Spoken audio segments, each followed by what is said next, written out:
Star Wars, the franchise that delights and frustrates its fans in equal measure. And hey, that's especially true for the legions of fans of the Star Wars games. You see, for every Jedi Academy, we got a Force Unleashed 2. For every Battlefront 2, we got, well, Battlefront 2. For every Knights of the Old Republic, we got Connect Star Wars. Okay, yeah, fine, that last one isn't a direct comparison, but honestly, Connect Star Wars deserves to be thrown into a goddamn Sarlacc pit. What I'm trying to say is that much like their cinematic counterparts, we've had more bad Star Wars games than actual good ones. No, I don't want to shake my hips in a dance-off with Han Solo, okay?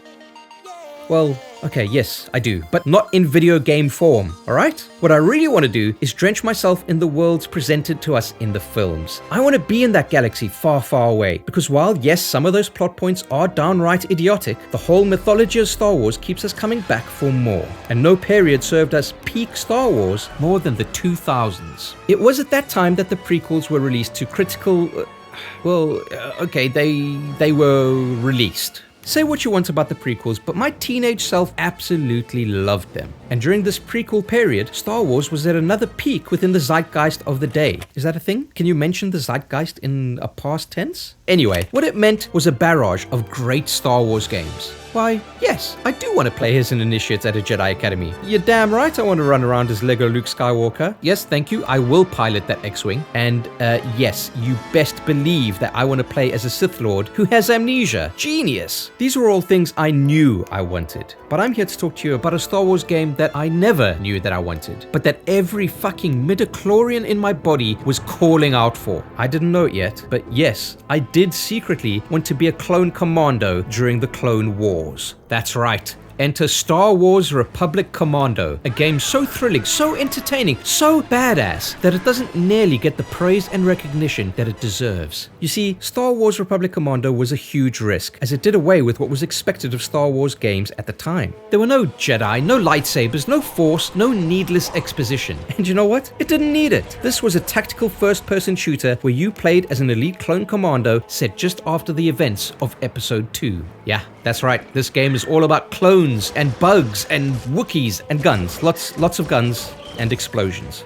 And yeah, you're probably wondering why this game would even be worth your time if you couldn't dismember someone with your pulsing lightsaber while somersaulting over a stormtrooper. Well, I'll tell you why, you stuck-up, half-witted, scruffy-looking nerf herder. It's because it's a genuinely fantastic time through an interesting period in Star Wars canon that wasn't bogged down by the fanbase's expectations of what a Star Wars game should be. And besides, we don't really get to see Star Wars games that would take this kind of risk anymore.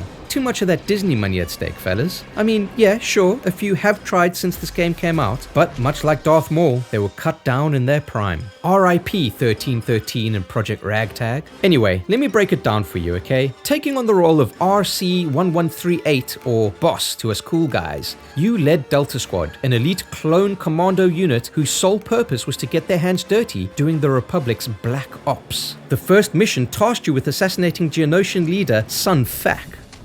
What a great name. This dude was the chief lieutenant to the Geonosian Archduke Poggle the Lesser.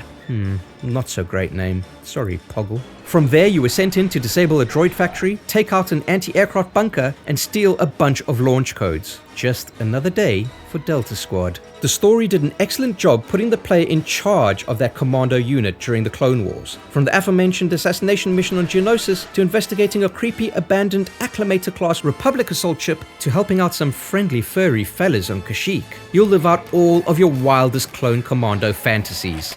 Okay, hold on. Maybe not your wildest fantasies. Let's leave that for the OnlyFans, okay? Pervert? The gameplay really came alive thanks to your squad mates. Scorch, Fixer, and Sev all had unique personas and were brought to vivid life with great writing and voice acting. Controlling your squad was a breeze too, thanks to contextually aware commands, letting you order your squad mates to grenade an area, hack a terminal, revive a teammate, or focus fire at the press of a button. It's a great system that makes Ghost Recon's squad controls seem antiquated. Imagine the scene as you and your squad need to break through a closed door. The AI would set the squad in a breach position on either side, and you could then blow the doors wide open, toss in a grenade, and go in guns blazing, or you could hack the door and sneak in to slit some throats. All the while taking stock of your squad mates' info such as health and positions with little indicators in the lower corner of your visor in one of the cleanest squad UIs ever to grace gaming. Speaking of the visor, there was this really cool little touch where an automatic electric windscreen wiper will clean off any blood splatter that would muck up your vision after blowing up some poor soul into teeny tiny little midichlorian-sized bits. It all just felt so seamlessly badass that you kept going back in for more.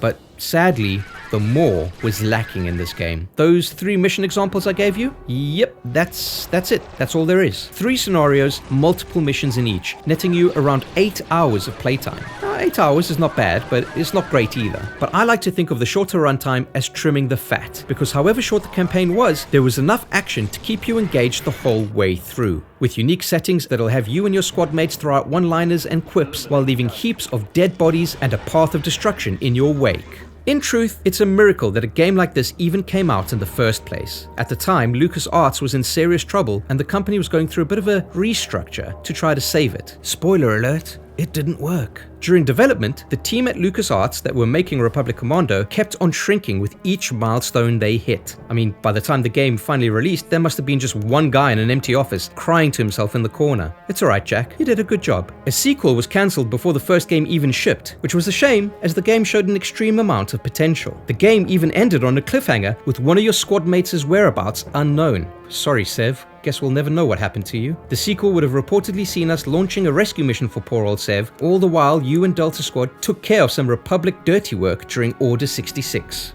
I mean, just the thought of that is enough to make any fan moist with excitement. But unfortunately, it simply wasn't meant to be. I gotta hand it to the people that worked on this project. Toiling away with the guillotine hanging over your heads, they could have just phoned it in and released yet another shitty Star Wars game. But somehow, against all odds, they didn't. Instead, they released one of the freshest takes in Star Wars games in ages. Well, here's hoping that future Star Wars games take a few more risks. The galaxy would be a much better place for it.